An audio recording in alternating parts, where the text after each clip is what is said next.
Bismillahirrahmanirrahim. Assalamualaikum warahmatullahi wabarakatuh. Innal hamdalillah nahmaduhu wa nasta'inuhu wa nastaghfiruh wa na'udzu billahi min shururi anfusina wa sayyiati a'malina. May yahdihillahu fahuwal muhtadi wa may yudlil falan tajida lahu waliyyan mursyida.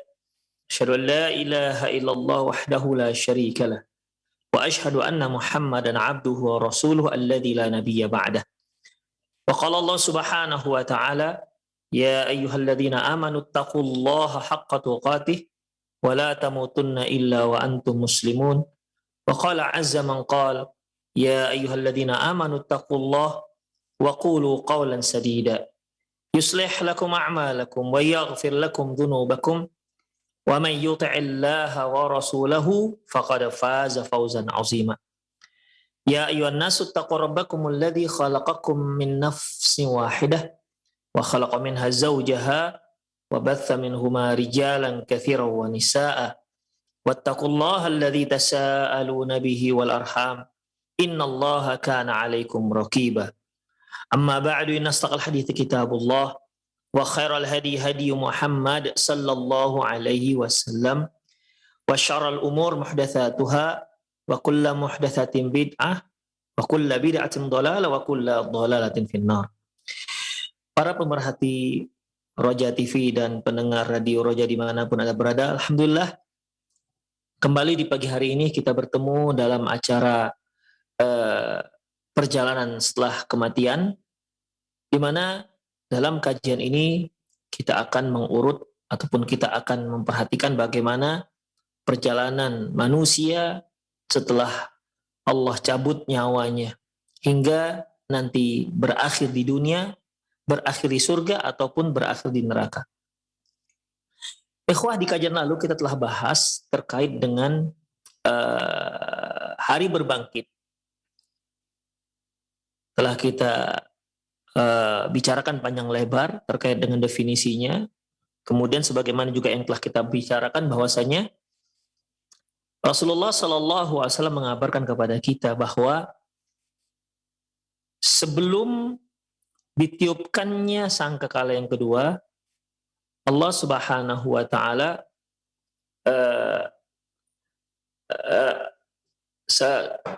setelah ditiupkannya sangkakala kedua, ya, setelah ditiupkannya sangkakala kedua, maka tulang belulang ataupun jasad manusia yang sudah menjadi tanah, kecuali tulang ekor, itu sedikit demi sedikit akan tumbuh bagaikan sebutir bibit. Ya. Akan tumbuh sedikit demi sedikit, akan tumbuh. Demikian ikhwah rahimanallahu wa iyyakum. Afwan, sebelum ya, ini sebelum ditiupkannya sangkakala yang kedua,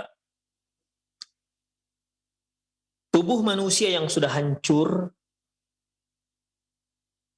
akan tumbuh sedikit demi sedikit. Dan itu pun setelah Allah Subhanahu wa Ta'ala turunkan hujan.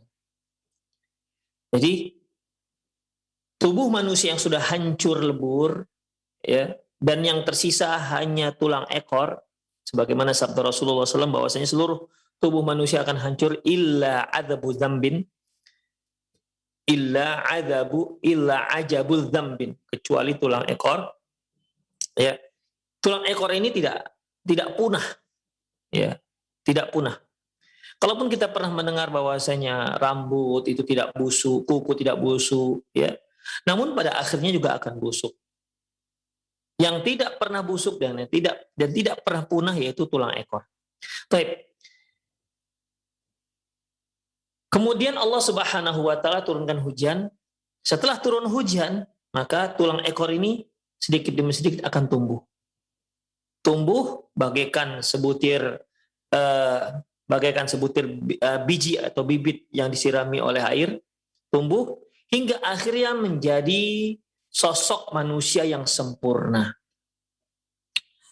Setelah sempurna jasadnya, ya, maka ditiupkanlah sangkakala yang kedua. Pada saat itu, setelah ditiupkan sangkakala yang kedua, maka seluruh ruh manusia akan kembali ke jasadnya masing-masing. Maka pada saat itu Pada saat itulah yang disebut dengan hari berbangkit. Demikian ikhwah rahimanallahu wa iyyakum. Ya, bangkit dari kuburannya. Secara rinci sudah kita bahas di kajian lalu. Nah, sekarang kita bahas terkait dengan ketika tulang ekor itu dihujani oleh air oleh Allah Subhanahu wa taala dan dia pun tumbuh sedikit demi sedikit hingga akhirnya menjadi manusia yang sempurna. Jasad ataupun fisik manusia yang tumbuh di akhirat itu apakah sama dengan jasad manusia yang ada di dunia?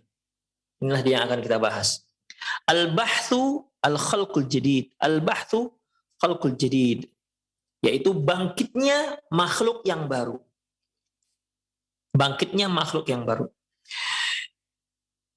Yu'idullahu al-ibada anfusahum. Allah akan mengembalikan hamba Allah. Allah akan mengembalikan hamba-hamba Allah. Walakinnahum yukhlaquna khalqan mukhtalifan syai'an ma'amma kanu alaihi minal fil hayati dunya. Tetapi mereka akan diciptakan dengan ciptaan yang berbeda dengan apa yang ada di dunia sebelumnya. Famin dzalika annahum la yamutun mahma asabahumul bala. Di antaranya mereka tidak akan pernah mati walau apapun yang menerpa diri mereka. Walau siksaan apapun yang menerpa diri mereka, tidak akan pernah lagi mati. Kalau di dunia ikhwah, ya, fisik kita di dunia ini, ya jika siksaan ataupun jika sesuatu itu melewati batas, maka manusia bisa mati. Ya, manusia bisa mati. Misalnya ketika dia dilempar, ya kalau dia hanya dilempar dengan batu kecil nggak akan mati. Walaupun bisa saja itu sebagai sebab kematiannya. Tapi kalau sudah melewati batas, dia akan mati. Siksaan yang melewati batas, ya, itu akan membuat manusia itu akan mati. Demikianlah fisik mereka tidak bisa menerima beban yang seperti itu. Tapi fisik mereka nanti di hari akhirat itu menolak kematian. Tidak akan pernah mati. Sehebat apapun azab, sehebat apapun benturan, sehebat apapun dan lain-lainnya, tidak akan ada yang namanya kematian. Fisik mereka tidak akan pernah mati. Sebagaimana firman Allah Subhanahu wa taala dalam surah Ibrahim ayat 17, wa ya'tihil mautu min kulli makanin wa ma huwa bimayyit. Bahwasanya ya, dan mereka akan didatangi oleh kematian dari seluruh penjuru, dari seluruh arah. Wa ma huwa bil mayyit, wa ma huwa bimayyit, dan dia tidak akan pernah mati. Dia tidak akan pernah mati. Ketika seorang manusia yang menjadi penduduk neraka, itu siksaannya luar biasa dari seluruh arah. Rasa sakit yang luar biasa dari semua arah. Bahkan sakitnya itu tidak hanya di fisiknya, bahkan juga rasa sakitnya itu sampai ke hati.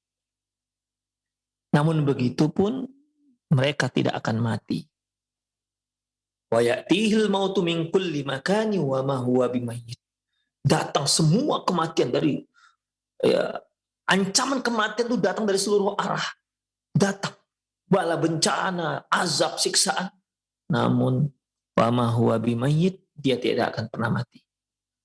Itulah salah satu perbedaan fisik manusia di akhirat dengan fisik manusia di dunia. Wa fil hadis alladhi yarwihi al-Hakim bi isnadin sahihin an Amr bin Maimun al-Audi. Demikian juga dalam hadis yang diriwayatkan oleh Imam Hakim dengan sanad yang sahih dari seorang sahabat yang bernama Amr bin Maimun al-Adawi, qala, dia berkata, qama fina Mu'adz bin Jabal. Mu'adz bin Jabal berdiri di tengah-tengah kami, faqala, dan berkata, ya Bani Audin, wahai Bani Aud, inni Rasulillah sallallahu alaihi wasallam, aku itu adalah utusannya Rasulullah sallallahu alaihi wasallam. Ta'lamuna al-mi'ada ila Allah. Kalian sudah mengetahui bahwasanya tempat kembali kita itu kepada Allah. Summa ilal jannati awin nar. Kemudian ke neraka atau ke surga. Kembali kepada Allah, kemudian akan ke surga atau ke neraka. Wa iqamatu la za'na fihi. dan akan tinggal tanpa ada akhir, tidak akan berpindah lagi. Itulah tempat tinggal yang terakhir. Wa khuludul maut, dan akan kekal, tidak ada kematian. Fi ajsadin la tamut, berada dalam jasad yang tak akan pernah mati. Rawahu Tabrani fil Kabiri wal Awsati binahwi. Diriwayatkan juga oleh Imam Tabrani dalam kitab Kabir Awsat. Ikhwah rahimanallahu iyyakum. Perhatikan di sini Mu'adz bin Jabal mengingatkan Bani Aud bahwasanya kalian wahai Bani Aud akan kembali kepada Allah Subhanahu wa taala. Artinya Mu'adz bin Jabal radhiyallahu anhu sedang mengingatkan, memberikan nasihat kepada Bani Aud tentang kematian, memberikan nasihat tentang hari akhirat, bahwasanya kita semua akan kembali kepada Allah Subhanahu wa taala, dan Allah Subhanahu wa taala akan memperhitungkan semua amalan-amalan kita. Ya, akan memperhitungkan. Kemudian arahnya kemana? Kalau nggak ke surga, ke neraka. Nggak ada tempat yang ketiga, surga atau neraka. Artinya mereka yang mana amila solihan, barang siapa yang beramal soleh, Allah Subhanahu wa taala akan arahkan dia ke surga. Adapun orang-orang yang durjana, durhaka, apalagi sampai kufur dan syirik pada Allah Subhanahu wa taala, maka arahnya adalah ke dalam neraka jahanam. Demikian ikhwan rahimanallahu wa iyyakum. Iqamata la dha'na fi, dan dia akan iqamah, artinya dia tetap tinggal di situ, tidak akan pindah kemana-mana lagi, dan kekal selamanya, serta jasad mereka tidak akan pernah menerima kematian lagi. Kematian sudah mereka rasakan ketika mereka di dunia. Demikian ikhwah rahimanallahu wa iyyakum. Wa min dzalika ibsarul ibadi ma lam yakunu yubsirun. Demikian juga nanti di hari akhirat, di antara kriteria fisik manusia yang disebutkan Rasulullah SAW, yaitu mereka nanti di akhirat bisa melihat apa yang tidak pernah mereka lihat apa yang tidak bisa mereka lihat di dunia. Jadi kemampuan daripada mata kita ini berbeda. Kemampuan mata kita di dunia akan jauh berbeda dengan kemampuan mata kita di hari akhirat. Demikian ikhwah. Di hari akhirat nanti kita akan bisa melihat apa yang tidak bisa kita lihat di dunia. Fa innahum yubsiruna fi dzalikal yaumal malaikatu wal jin. Yubsiruna fi dzalikal yaumi al malaikatu wal jin, yaitu nanti ya manusia akan melihat, mampu pada hari itu mereka akan mampu melihat malaikat dan jin. Wallahu wa mallahu bihi alim. Sungguh Allah Subhanahu wa taala Maha mengetahui. Wa min dzalika anna ahlul jannati la yabsuquna wa la yataghawwatuna wa la yatabawwalun. Di antara kriteria fisik mereka, terutama penduduk surga, bahwa penduduk surga itu tidak ada ludah, tidak ada air liur, tidak ada ludah. Ya. Wa la yataghawwatun, tidak juga ada buang air besar. Wa la yatabawwalun, tidak juga ada buang air kecil. Demikian ikhwan rahimanallahu wa iyyakum. Jadi ya, kalau kita di dunia, kita makan, nanti akan ada ampasnya berupa tinja. Kalau kita minum, juga ada ampasnya berupa air seni atau air kencing. Demikian ikhwah rahimanallahu wa iyyakum. Air yang masuk pada kita akan keluar ampasnya atau melalui keringat. Tapi nanti di hari akhirat, penduduk surga yang makan dengan lahap, dengan sangat lezatnya, namun tidak ada ampasnya, tidak ada tinjanya. Minum dengan nikmatnya sebanyak-banyaknya, namun tidak ada yang namanya air kencingnya. Demikian ikhwah. Berarti kan anatomi tubuh mereka berbeda dengan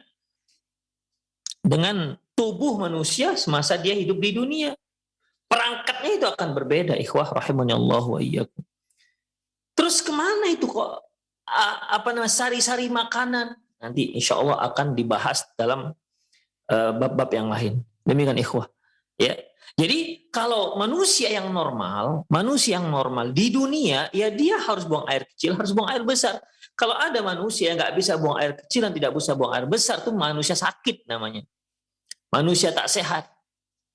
Demikian nanti di surga justru manusia sehat itu yang seperti itu, yang tidak buang air besar dan tidak buang air kecil. Demikian ikhwah. Ini menunjukkan bahwasanya pasti akan ada perbedaan fisik antara manusia yang sekarang dengan manusia-manusia yang nanti di hari akhirat. Wa hadza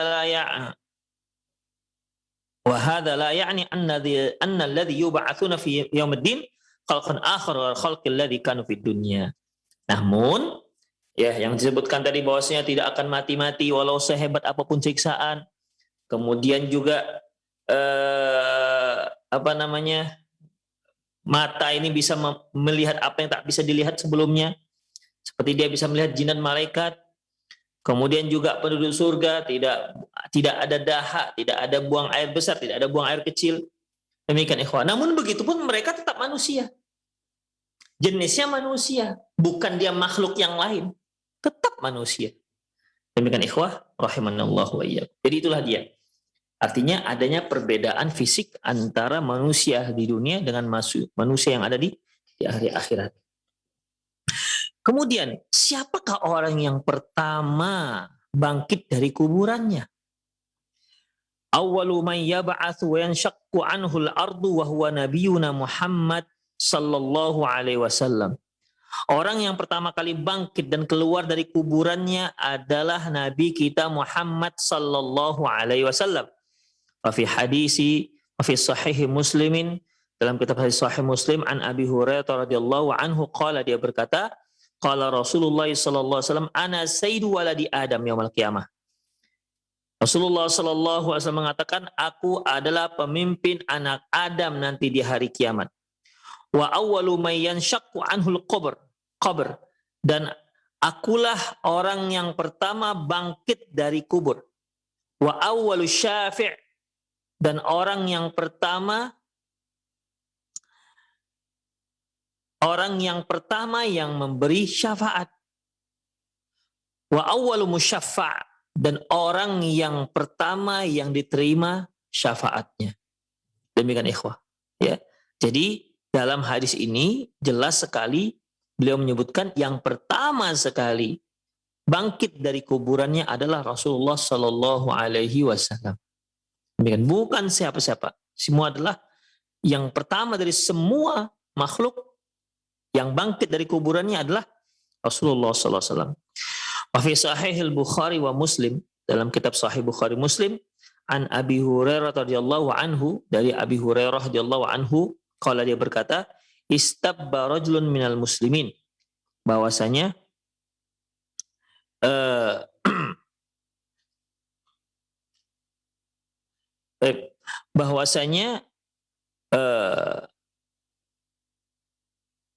istabba rajulun minal muslimin wa rajulun minal yahud, terjadi pertengkaran antara seorang muslim dengan seorang yang beragama Yahud.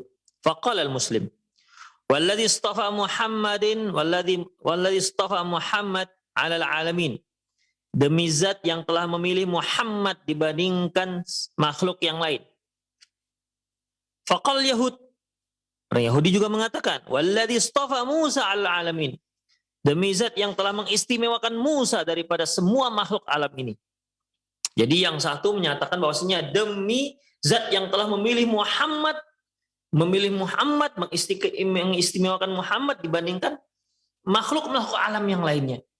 Orang Yahudi mengatakan, walladzi istafa Musa, demi zat yang memilih Musa al-alamin, dibandingkan seluruh alam. Ya. Kemudian inilah yang jadi pertengkaran antara seorang muslim dan seorang Yahudi.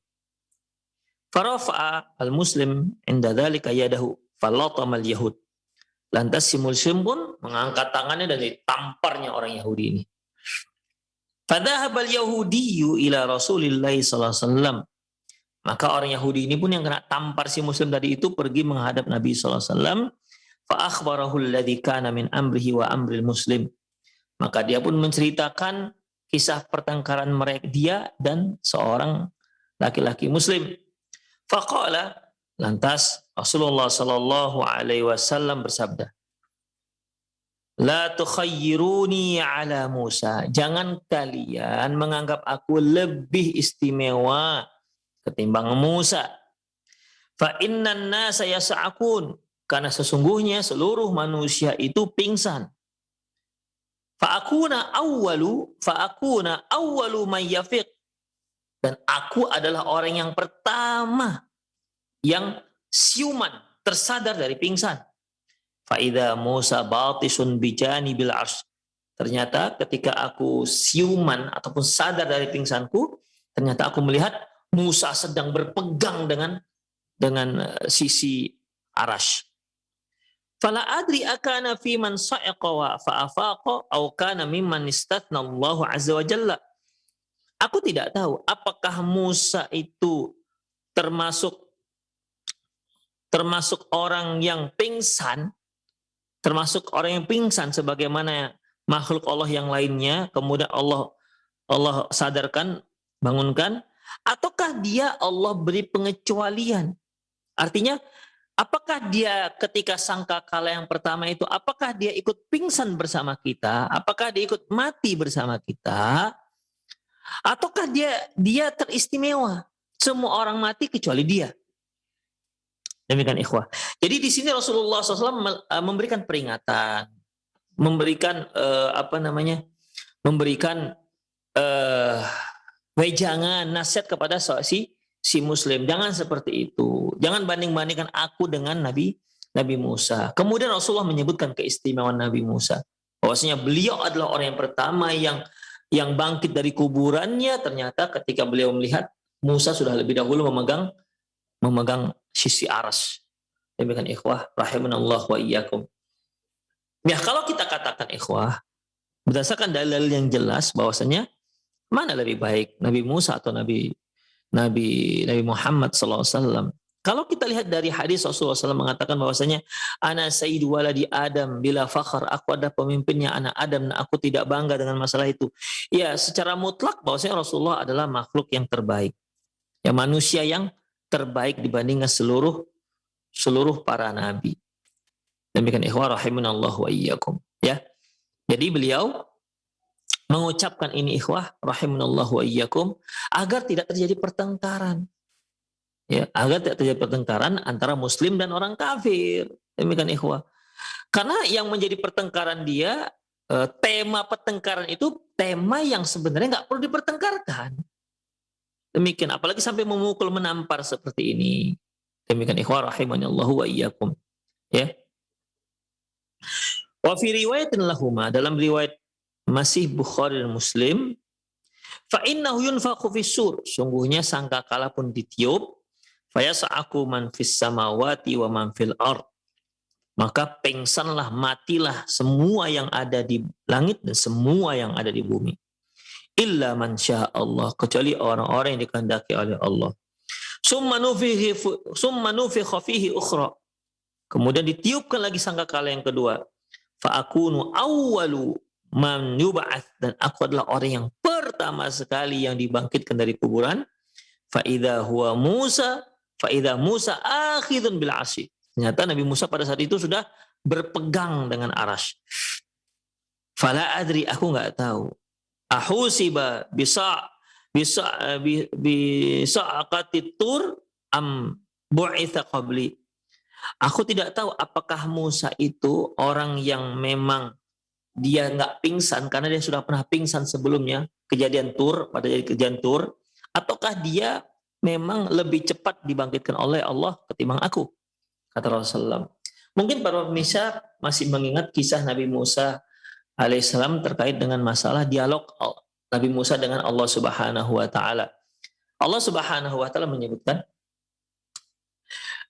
falamma jaa Musa limiqatina wa kallamahu rabbuhu qala rabbi arini anzur ilaik. Ketika Musa datang ke miqat kami, waktu yang sudah tentukan, tempat yang sudah tentukan, wa kallamahu rabbuhu, maka Allah pun berbicara kepada Nabi Musa, memberikan syariat-syariat kepada Nabi Musa secara langsung. Kemudian apa kata Nabi Musa? Qala rabbi arini anzur ilaik. Ya Tuhanku, ya Rabbku, arini anzur ilaik. Perlihatkan kepadaku agar aku bisa melihatmu. Allah Subhanahu wa taala mengatakan, qala lan tarani. Ya Musa, kamu tidak akan bisa melihatku. Walakin indur ilal jabal. Tapi kamu lihat ke gunung. Fa in istaqarra makanahu fasawfa tarani. Kalau tuh gunung gak hancur, kamu akan melihat aku. Falamma tajalla rabbuhu lil jabali ja'alahu dakka. Ketika Allah mau menampakkan zatnya ke gunung, ja'alahu dakka, maka hancurlah gunung tersebut. Wa kharra Musa sa'iqa, dan Nabi Musa pun jatuh pingsan. Ini dia ikhwan yang dimaksud dalam hadis ini. Jadi karena dia dulu pernah pingsan, makanya ketika tiupan sangkakala yang kedua, beliau nggak pingsan.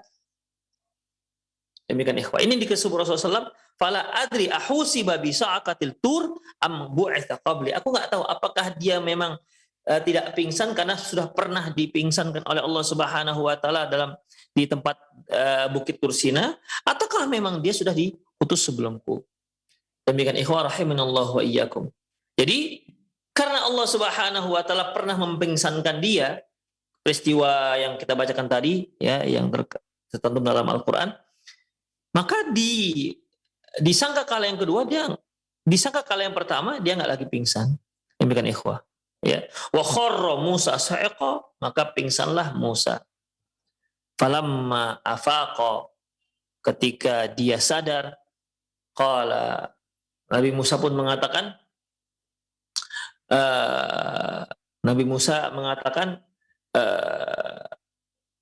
Subhana, sungguh maha suci engkau ya Allah Subhanahu wa ta'ala. Tubtu ilaik, aku taubat kepadamu. Ya, aku taubat kepadamu. Wa ana awal muslimin, dan aku adalah orang yang pertama menyerahkan diri. Demikian ikhwah.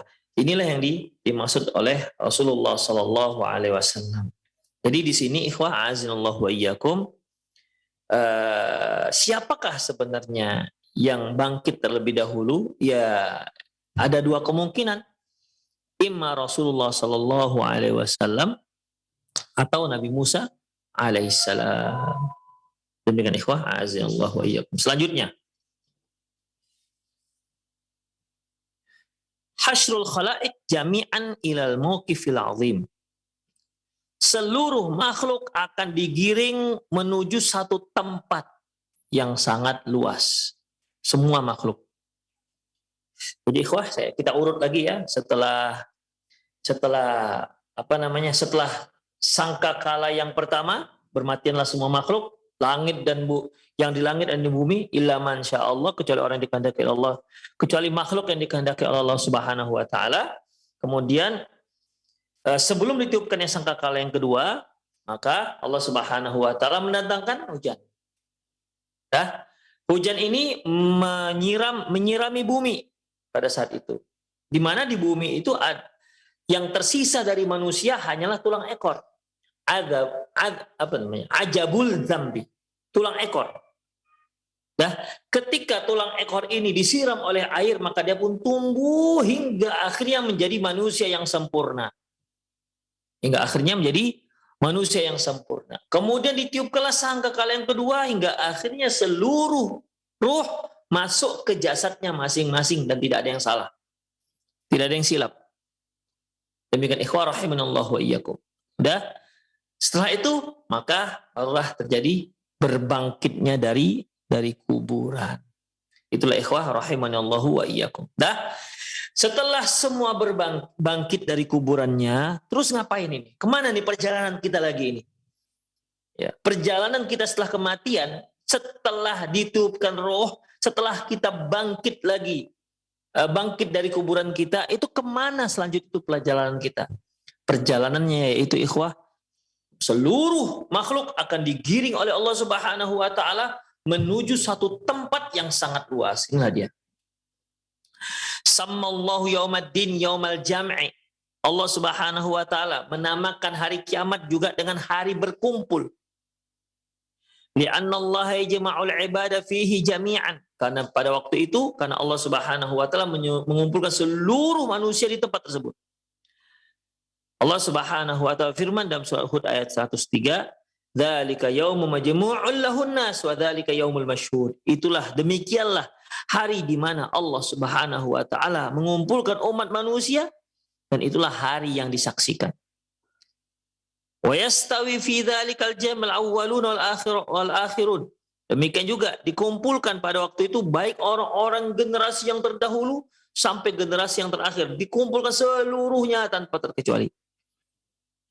Dalam surah Al-Waqiah ayat 49 sampai 50, qul innal awwalina wal akhirin.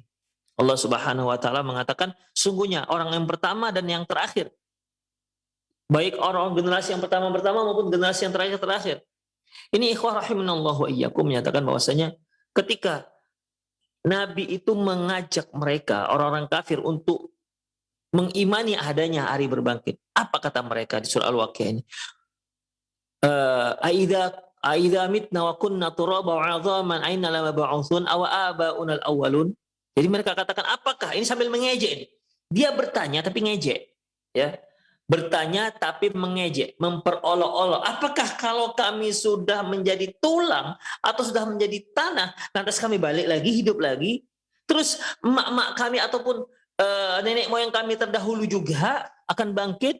Nah, dia bertanya tapi ngejek, ikhwan. Kemudian Allah katakan kepada Rasulullah, "Qul innal awwalina wal akhirin lamajmu'una ila miqati yaumin ma'lum." Katakan ya Muhammad, sungguhnya generasi terdahulu sampai generasi yang terakhir, lamajmu'una ila miqati yaumin ma'lum, akan dikumpulkan, ya, akan dikumpulkan seluruhnya. Demikian ikhwah, ya. Akan dikumpulkan seluruhnya ila miqati yaumin ma'lum, pada waktu dan hari yang sudah diketahui. Itulah ikhwah rahimanallahu wa iyyakum. Kemudian, wa qudratullahi tuhitul bi'ibadi wallahu la yu'jizu. Allah, maha kuasa Allah itu meliputi semua hambanya dan tidak ada satupun yang sulit bagi Allah. Wa haitsu ma halakal ibadu fa innallahu qadirun ala ityani bihim. Dimanapun matinya seorang hamba, Allah mampu akan mengumpulkan mereka. In halaku fil ajwazil fadha, walaupun dia mati di luar angkasa sana, au gharu fi a'maqil ard, ataupun matinya jauh di 7 lapis langit di bawah sana. Wa in akalathu tuyurul jarihah au haywan al muftarishah, walaupun jasad mereka dimakan oleh burung-burung buas ataupun dimakan ataupun dicabi-cabi oleh binatang berbisa,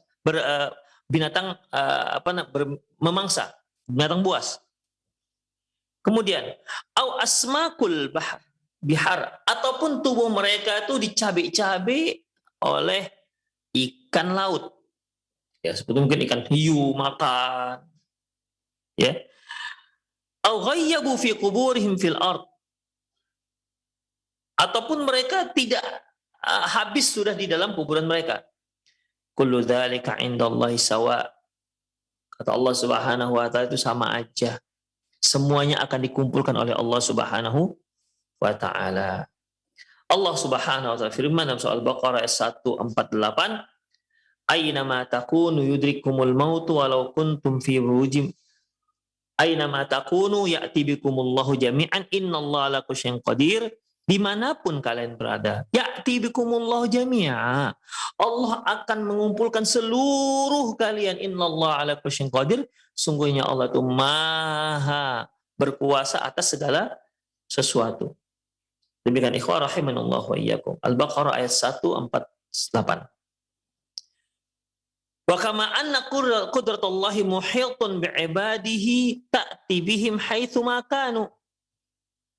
Karena Allah Subhanahu wa taala maha berkuasa atas semua hambanya, maka Allah juga akan maha berkuasa untuk mendatangkan seluruh mereka. Fakadzalika ilmul muhitu bihim, demikian juga ilmu Allah Subhanahu wa taala meliputi seluruh makhluknya. Fala yansa minhum ahadun wa la yadhillu minhum ahadun. Tidak ada satupun yang terluput dan tidak ada satupun yang terlupa. Demikian ikhwah. Jadi tidak ada satupun yang kok enggak, satu orang mana nih enggak bangkit-bangkit, lupa membangkitkan, ya enggak. Ya. Enggak ada seorang pun yang terluput dan tidak ada seorang pun yang terlupa. Wala yashuddu bihim ahad Waqad ahsahum khalqahu tabaraka ta'ala wa 'addahum 'adda. Sungguh Allah Subhanahu wa taala sudah menghitung makhluknya dengan sangat cermat dan sangat teliti. Dalam surat Maryam ayat 93-95 Allah Subhanahu wa taala firman, "In kullu man fis samawati wal ard illa atir rahmani 'abda." Allah Subhanahu wa taala firman dalam surat Maryam, "In kullu man fis samawati wal ard." Sesungguhnya semua yang ada di langit dan bumi, illa atir rahmani 'abda, kecuali akan datang menuju Allah Subhanahu wa taala abda, sebagai hamba yang taat patuh, tidak ada seorang pun yang bisa mengingkarinya, tidak ada seorang pun yang bisa melawannya. Semuanya mau tidak mau, suka tidak suka akan datang dan patuh.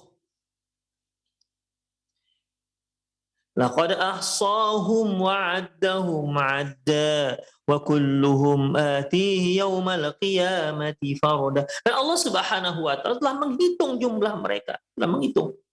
Ya. Dan semuanya mereka akan datang di hari kiamat menuju Allah Subhanahu wa taala dengan sendiri-sendiri, enggak rame-rame. Ya, masing-masing ngurus diri sendiri. Dalam surah Kahfi Allah Subhanahu wa taala firman, "Wa hasyarnahum falam nughadir minhum ahada." Dan kami akan kumpulkan mereka dan kami tidak akan ada satupun yang kami sisakan. Semuanya kami kumpulkan tanpa terkecuali. Wa hadzan nusus bi umumiha tadullu ala hasil khalqi jami'an al-insu wal jin wal malaikah. Dari ayat-ayat yang telah kita baca di atas, secara umum menunjukkan bahwasanya ayat tersebut menunjukkan bahwa Allah Subhanahu wa taala akan mengumpulkan seluruhnya, manusia, jin dan malaikat. Wala haraja ala man faqaha minha annal hasyra yatana al-bahaim aidan. Dan bukan satu hal yang aneh juga bagi siapa yang memahami bahwasanya dikumpulkan di situ juga bukan hanya jin dan manusia, malaikat, tapi juga termasuk hewan-hewan. Demikian ikhwan. Jadi semua digiring satu tempat. Manusia, jin, malaikat dan hewan. Wa qad ikhtalafa ahlul ilmi fi hasyil bahaim. Hanya saja memang para ulama berbeda pendapat tentang mengumpulkan hewan-hewan ternak. Fadhahaba Ibnu Taimiyah ila anna dzalika kainun. Ibnu Taimiyah mengatakan ya seperti itu, ya. Yaqulu Syekh Ibnu Taimiyah rahimahullah, ammal bahaim fajami'uhum yahsyuruha Allah subhanahu kama dalla 'ala kitab sunnah. Beliau mengatakan bahwasanya adapun hewan-hewan ternak seluruh mereka akan dibangkitkan oleh Allah Subhanahu wa taala dan akan dikumpulkan seluruhnya ya ke satu tempat sebagaimana yang dijelaskan dalam Quran dan Sunnah. Wa qala ta'ala, "Wa ma min dabbatin fil ardi wala ta'ir yatiru bi janahihi illa umamun amsalukum." Tidak ada satu hewan melata pun di muka bumi dan juga tidak ada satu burung pun kecuali mereka, dan tidak ada seekor burung pun yang terbang dengan sayapnya illa umamun amsalukum, kecuali mereka itu adalah umat sama seperti kalian. Ma farratna fil kitabi min syai'. Tidak ada satupun yang terluput dalam kitabnya Allah Subhanahu wa taala. Summa ila rabbihim yuhsyarun, kemudian kepada Allah lah mereka akan digiring, dikumpulkan. Allah Subhanahu wa taala juga firman, wa idzal wuhusu husyirat, dan apabila hewan-hewan buas dikumpulkan. Jadi jelas ikhwah ya, kalau mengenai jin, manusia itu jelas dikumpulkan, malaikat, tapi apakah hewan juga dikumpulkan, diperlakukan dengan perlakuan sama seperti manusia? Ya, dari hadis-hadis, dari ayat-ayat yang disebutkan telah kita sebutkan menunjukkan bahwasanya hewan juga dikumpulkan oleh Allah Subhanahu wa taala. Ya. Wa idzal wuhushu husyirat, dan ketika binatang buas husyirat, dikumpulkan. Wa qala ta'ala, wa min ayati khalqus samawati wal ardi wa ma batha fihima min dabbah. Di antara tanda-tanda kebesaran Allah Subhanahu wa taala yaitu ciptaan langit dan bumi dan binatang-binatang yang melata. Wa huwa ala jam'ihim, dan mereka, dan Allah Subhanahu wa taala wa huwa ala jam'ihim idza yasha'u qadir, dan Allah Subhanahu wa taala Apa beliau Allah Subhanahu wa taala Maha berkuasa, dan apabila Allah berkehendak Allah akan kumpulkan semuanya. Demikian ikhwah. Asy-Syura ayat 29. Wa haqat Qurtubi khilafu ahli ilmi fi hasyl bahaim, dan Imam Al-Qurtubi menceritakan tentang bagaimana perbedaan pendapat para ulama tentang dikumpulkannya di hari kiamat, yaitu binatang-binatang berbisa, yaitu hewan-hewan. Wa rajjaha anna dzalika kainun lil akhbari sahih bidzalik, dan beliau mengatakan yang roji bahwasanya ya memang dikumpulkan. Jadi Ibnu Taimiyah mengatakan huwa kain, demikianlah sebenarnya, yaitu hewan-hewan juga akan dibangkitkan dan juga akan dikumpulkan sebagaimana manusia. Demikian ikhwah rahimanallahu wa ikum. Imam Qurtubi juga begitu. Itu yang rajih kata beliau. Qala Qurtubi wa ikhtalafan nasu fi hasyl bahaim. Orang-orang berbeda pendapat tentang digiringnya ataupun tentang dikumpulkannya hewan-hewan. Wa fi qisasi ba'diha min ba'd. Demikian juga kisosnya antara hewan-hewan. Ya, kisos. Nanti di hari kiamat akan ada kisos antar hewan. Kemudian, Farawa an Ibnu Abbas anna hasral bahaim mautu. Ada yang mengatakan bahwasanya dari Ibnu Abbas radhiyallahu anhu bahwasanya digiringnya hewan-hewan itu bukan berarti dia akan dikumpulkan, tetapi di situ adalah dihidupkannya dari kematian. Jadi mereka mentakwil. Kalau manusia kan ikhwah rahimanallahu wa iyyakum, setelah dia bangkit dari kuburan, maka dia pun digiring di padang mahsyar. Jadi kalau mereka yang tidak sependapat kalau hewan digiring, kata mereka, wa idzal husyu husyirat, dan apabila hewan buas dikumpulkan, maksudnya dihidupkan dari kematiannya. Demikian ikhwah. Qalahu ad-Dhahhak, dan ini adalah pendapat ad-Dhahhak.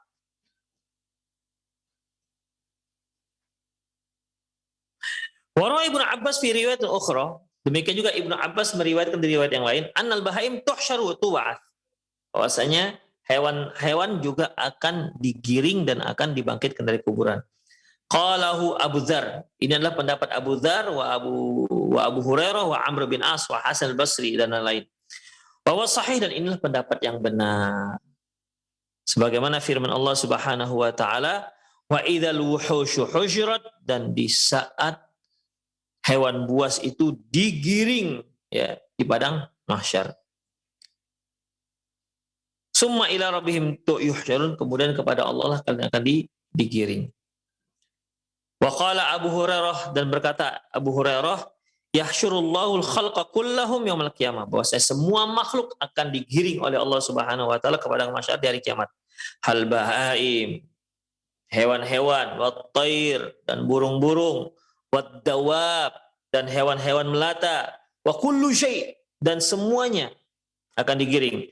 Fayabulughu min adlillahi ay ya'khudhal jam'a minal qurana, dan sampai-sampai keadilan itu nanti di hari akhirat adalah keadilan Allah, yaitu bahwasanya hewan yang tak bertanduk akan menuntut balas pada hewan yang bertanduk. Artinya bagaimana ikhwah? Ketika semasa di dunia, hewan yang bertanduk itu suka nanduin hewan tak bertanduk. Nah, nanti di hari akhirat yang tak bertanduk ini akan mengkisos hewan yang bertanduk. Demikian ikhwah. Tsumma yaqul, lantas beliau bersabda, yaqul kuni turaba, jadilah kalian menjadi tanah. Fadzalika qaulu ta'ala hikayatun al-kufar, yang demikian itu adalah firman Allah Subhanahu wa taala menceritakan tentang orang kafir. Wa yaqulul kafiru ya laitani kuntu turaba, dan berkata orang kafir, wahai seandainya aku hanya jadi tanah. Demikian ikhwah rahimanallahu. Jadi manusia ketika Allah Subhanahu wa taala kumpulkan, dia kan sebenarnya sudah tahu kemana arah perjalanan mereka. Jangankan ketika itu, sesaat sebelum kita dicabut nyawa kita oleh malaikat, itu sudah tahu kemana arah kita. Apakah nanti kita mendapat nikmat ataukah mendapat azab, itu sudah tahu kemana arahnya. Demikian ikhwah rahimanallahu ikum. Makanya Rasulullah SAW pernah mengatakan, man ahabba liqa Allah ahabba liqa'ahu, barang siapa yang suka bertemu dengan Allah, maka Allah juga suka bertemu dengan dia. Kenapa dia suka bertemu dengan Allah? Padahal kalau mau bertemu dengan Allah itu harus mati dulu. Maksudnya bagaimana ikhwah? Ketika kenapa dia suka dengan Allah, bertemu dengan Allah? Karena sebelum kematian Allah sudah para malaikat ini sudah memberikan kabar baik untuk dia, bahwasanya dia akan mendapatkan ridho dari Allah Subhanahu wa taala. Dalam Al-Qur'an kan sudah kita bahas bahwasanya nanti malaikat akan mengatakan, ya ayat Tuhan nafsul mutmainnah, wahai jiwa yang tenang, ukhruji ila rabbiki radiyatan mardiyah, keluarlah untuk mendapatkan ridho Allah Subhanahu wa taala. Ya tentu senang mereka. Karena akan mendapatkan nikmat kubur dan akan mendapatkan nikmat yang jauh lebih baik dibandingkan nikmat kubur, yaitu nikmat surga. Adapun man kariha liqa Allah kariha liqa'ahu, barang siapa yang tak suka bertemu dengan Allah, maka Allah tak suka bertemu dengan dia. Kenapa? Karena sesaat sebelum dia meninggal sudah diberitahu kabar buruk untuk dia, bahwasanya dia akan mendapatkan kemurkaan dari Allah Subhanahu wa taala. Maka dalam hadis yang telah kita bacakan dahulu bahwasanya malaikat berkata kepadanya, ya ayyatuhan nafsul khabithah, wahai jiwa yang kotor, ukhruji ila rabbik, keluarlah kamu kepada Allah Subhanahu wa taala. Untuk apa ikhwah? Fi sakhatih wa ghadabih, untuk mendapatkan kemurkaan dan kemarahannya. Takutlah dia ketemu dengan Allah Subhanahu wa taala, tapi kan mau dicabut nyawanya. Demikian ikhwah, a'azinallahu wa iyyakum. Oleh karena itu, ya, manusia sudah tahu kemana arah mereka, perjalanan mereka setelah kematian, sesaat sebelum mereka meninggal, sudah tahu kemana arahnya. Kemudian ikhwah, lantas dihancurkannya alam ini dengan meniupkan sangkakala. Kemudian sangkakala kedua, kemudian Allah Subhanahu wa taala turunkan hujan, maka hiduplah manusia bagaikan bibit tanaman, tumbuh dan menjadi fisik yang sempurna. Kemudian ditiupkanlah roh, ditiupkanlah sangkakala yang kedua, sehingga seluruh roh akan kembali ke jasad-jasadnya yang sudah tumbuh dan sudah sempurna tadi itu. Kemudian mereka pun bangkit, ya, bangkit dari kuburan mereka, dan mereka pun menunggu sejenak, ya. Faidahum qiyamu yanzurun, mereka pun berdiri dan yanzurun, menunggu. Kemudian setelah itu ikhwah, terdengarlah suara teriakan. Disuruhlah mereka untuk pergi ke padang mahsyar. Demikian ikhwah rahimanallahu. Dan yang pergi ke padang mahsyar ini bukan hanya manusia, seluruhnya. Jin, manusia, malaikat, termasuk hewan-hewan. Demikian ikhwah azallahu. Kemudian nanti akan muncul hari perhitungan, ya, hari perhitungan. Maka ada hari kisos juga. Nah, hewan-hewan yang pernah menzolimi hewan lain, ya, ada yang zolim juga, ya, yang bertanduk menzolimi yang nggak bertanduk, ayam-ayam yang betaji menzolimi yang ayam nggak betaji, misalnya, mentang-mentang betaji, ditajinya temannya misalnya, kan. Di hari akhirat, ayam tak betaji itu tidak akan membalas hewan yang betaji. Ayam yang betaji. Hewan yang nggak bertanduk akan membalas tandukan hewan yang dulu pernah menanduk dia. Demikian ikhwah rahimani Allah wa iyyakum. Dan itu disaksikan oleh manusia dan jin. Disaksikan. Tetapi untuk hewan, setelah semua selesai kisos, ya, setelah pembalasan sudah selesai, Allah katakan kunu turoba. Jadilah kalian tanah, selesai urusan mereka. Namun bagi manusia, bagi jin dan manusia, ya, ketika sudah selesai kisos, apakah selesai juga perjalanan mereka? Enggak, ikhwah. Ya enggak. Orang mukmin akan ke surga, mendapatkan nikmat surga. Orang kafir akan mendapatkan azab neraka. Disitulah makanya orang kafir mengatakan, wa yaqulul kafiru ya laitani kuntu turaba. Disitulah orang kafir mengatakan, wahai seandainya aku jadi tanah saja. Seperti apa? Seperti itu hewan. Sudah selesai saling balas, sudah jadi tanah aja, itu lebih baik. Karena mereka tahu, ikhwah. Ya, kalau hewan jadi tanah, selesai ceritanya. Manusia nggak jadi tanah. Dia tetap ada masalah lain yang harus dia selesaikan. Demikian ikhwah. Disitulah makanya ya Allah menceritakan, itu orang kafir akan menyesal nanti. Mereka akan mengatakan, laitani kuntu turaba, wahai seandainya aku jadi tanah saja seperti hewan-hewan yang lain-lainnya. Demikian ikhwah rahimanallahu wa iyyakum. Tapi sekali lagi, manusia tidak sampai di situ perjalanannya. Perjalanannya masih ada dan masih panjang. Ya. Dan orang kafir tentunya ujung perjalanannya yaitu neraka jahanam. Demikian ikhwah rahimanallahu wa iyyakum. Saya kira itu sajalah untuk pagi hari ini ikhwah ya. Berhubung satu hal kita tidak buka tanya jawab ya. Semoga apa yang kita bahas manfaat, itulah urutan-urutan perjalanan manusia setelah kematian. Kita masih akan membahas terkait dengan masalah ini, yaitu sifatul hasyal ibad. Bagaimana cara penggiringannya itu gimana? Kan manusia bangkit dari mana-mana itu akan digiring di padang mahsyar. Itu gimana teknis penggiringannya? Gimana teknis pengumpulannya? Saksikan ini. Insya Allah kajian kita yang akan datang ya akan kita bahas terkait dengan masalah ini. Demikian ikhwah, aku qouli hadza wa astaghfirullah li wa lakum wa lisal muslimin innahu huwal ghafurur rahim. Kita akhiri dengan doa kafaratul majelis. Subhanakallahumma wa bihamdik asyhadu an la ilaha illa anta astaghfiruka wa atubu ilaik. Wa sallallahu ala nabiyina Muhammad wa ala alihi wa ashabihi ajma'in. Wa akhiru da'wana alhamdulillahirabbil alamin. Assalamualaikum warahmatullahi wabarakatuh.